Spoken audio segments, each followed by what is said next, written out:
harvest in this parish, harvest of divine upliftment.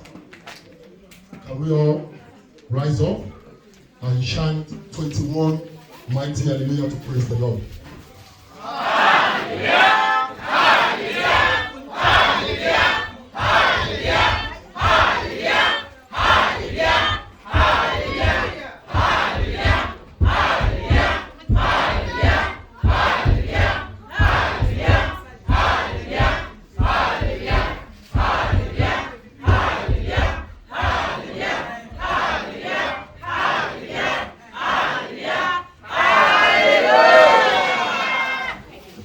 May the sound of hallelujah never cease from our mouth.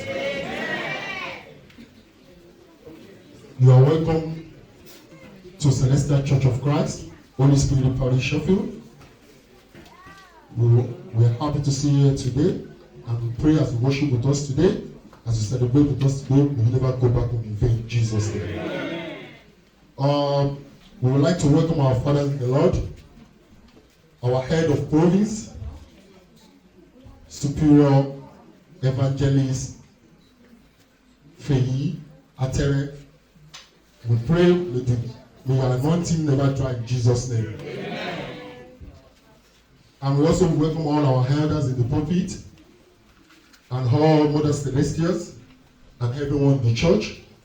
We welcome you all to Celestial Church of Christ, Holy Spirit Parish, Sheffield. Our hours of time of service remains unchanged. This is Celestial Church of Christ, Holy Spirit Parish, Sheffield, 25 Richmond Street, Sheffield, S39EA.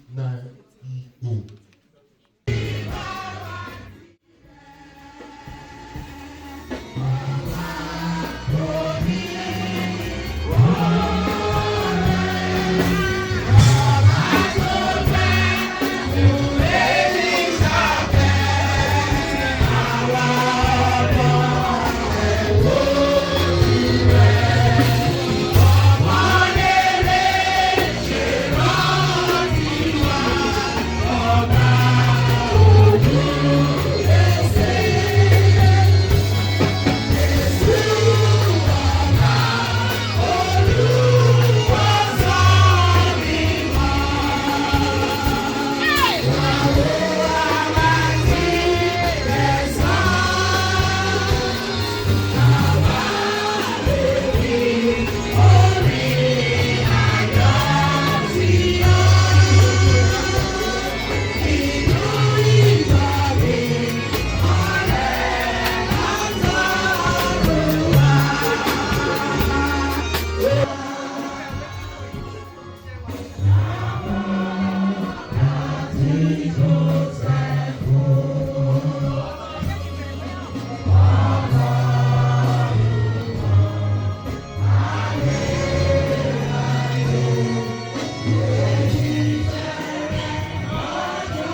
ṣàkàwé. You need to know the church that you are in. There are so many good movements going on in the corridors. I don't know whether they are buying or selling, but let everything cease for now. In the name of Jesus Christ.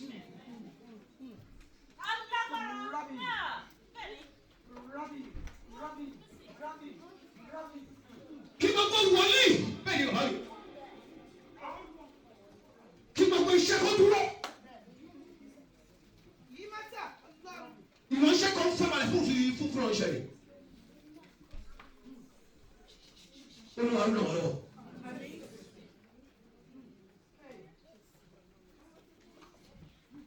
First and foremost, I thank God Almighty for the special grace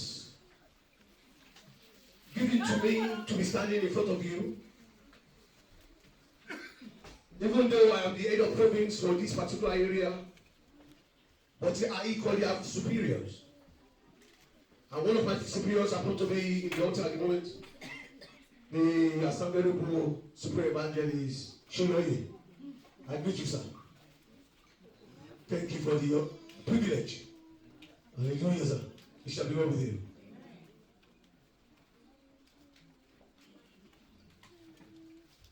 Yesterday, the head of diocese was in this part of the town. He came to Manchester at Miracle of God Parish. We had a meeting there about the progress of how this vicinity, this province, can move forward. He was equally here with his assistant venerable super evangelist, Brother Olaleye, aka Baba Alakbajo. They would have been here today, but imagine that if they were here, Jesus Christ only Michael, and the next day, what is solo? What is solo? Tina Taji. One man nigga, Adura Agbaho. The minimum of the Shako Papa go walk with Manibe Amio.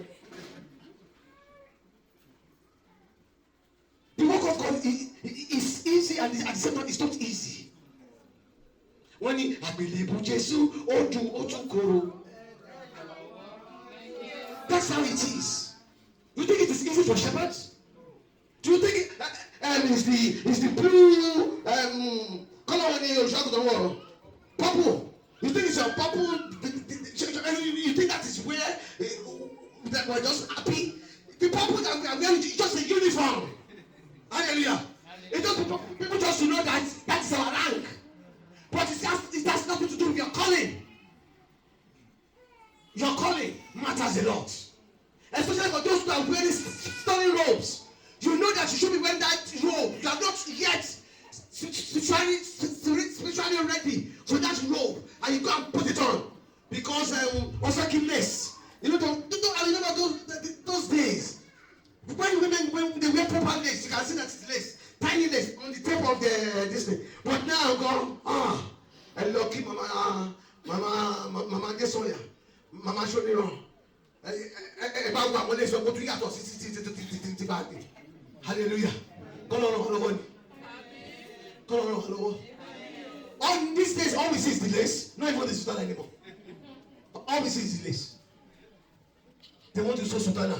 One the lace, all that's fine, all that's beautiful, all that's sparkle, all that.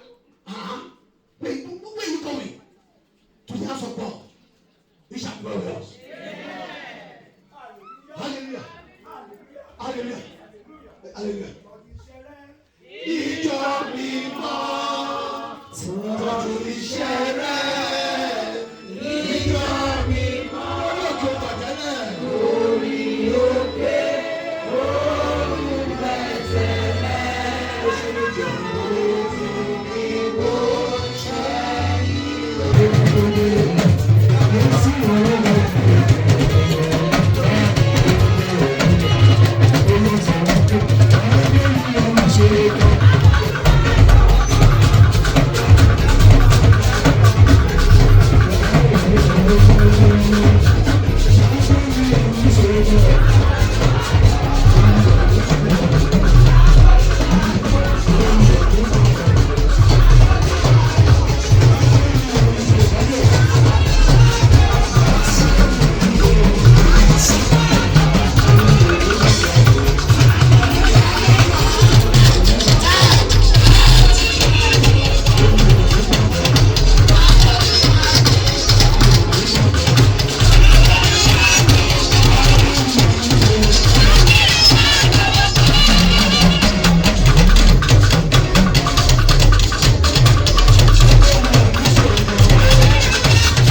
You call it 3 times. Olúwa sọ fún Mósè wípé. The Lord told Moses. Ibi àwọn ọmọ Ísírẹ́lì dí ọ̀dọ̀ mi. That the cry of the Israelites Israelites has come unto me. And he is so merciful on Kí them. àánú wa kó ba lè ṣe Ọlọ́run. For us to be merciful, for God to be merciful. Kí ìyanu kó lè ṣẹlẹ̀ nínú ayé wa. And for wonders to happen in Kí our ọ̀nà kó life. lè là fún èmi àti rẹ. For the path to open for you A and lè me. jẹ ẹ̀jẹ̀ yóò àti àjẹ́ So ṣẹ́. that we might have to eat Kí and iṣẹ́ wa má ti òkú mọ́. so that our work will not Ká continue lè to be kórè dead. oko délé. And we will be able to be Ó profitable. lánú rẹ. You will now open your Ó mouth fi Ọlọ́run ní ìgbà and mẹ́ta. tell God 3 times. Ọlọ́run o. I said, God. Bẹ̀rẹ̀ sí ní ṣe ìyanu rẹ. Ó yá sọ bẹ́ẹ̀.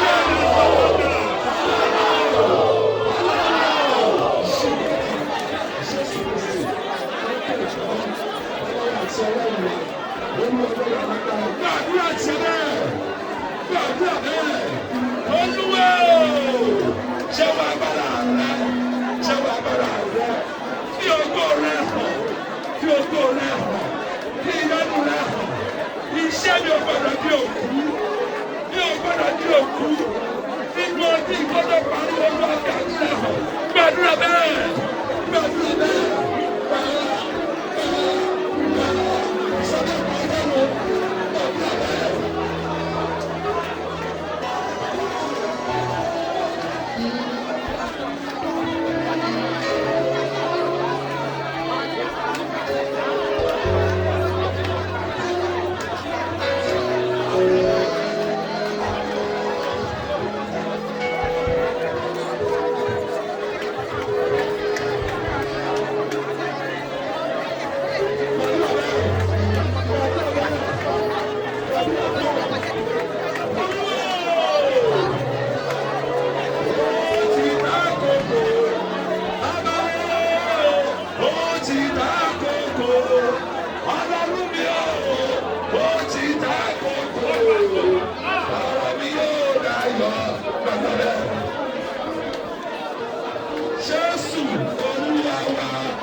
Ìmọ́lẹ̀ tó wà lọ́wọ́ ẹ̀ oníṣẹ́ ti dé ó fẹ́ fi ṣiṣẹ́ lọ́wọ́ ẹ̀ afẹ́mú ìkorò kúrò nínú ayé ẹ̀ bí ẹ ti ń fi ìmọ́lẹ̀ yẹn kọ yín ẹ máa fi sí ẹnu ara yín fún ara yín ẹ dẹ̀ máa sọ fún Ọlọ́run wípé èmi lágbájá ọmọ lágbájá mi ò gbọdọ̀ rí ìkorò nínú ayé mi ẹ kó o gbọdọ̀ jẹ́ tèmi jẹ́ kí n kórè oko délé akọrin oyin sáyé mi o kó máa dùn lọ oyin sáyé mi o.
Kò sẹ́ni tó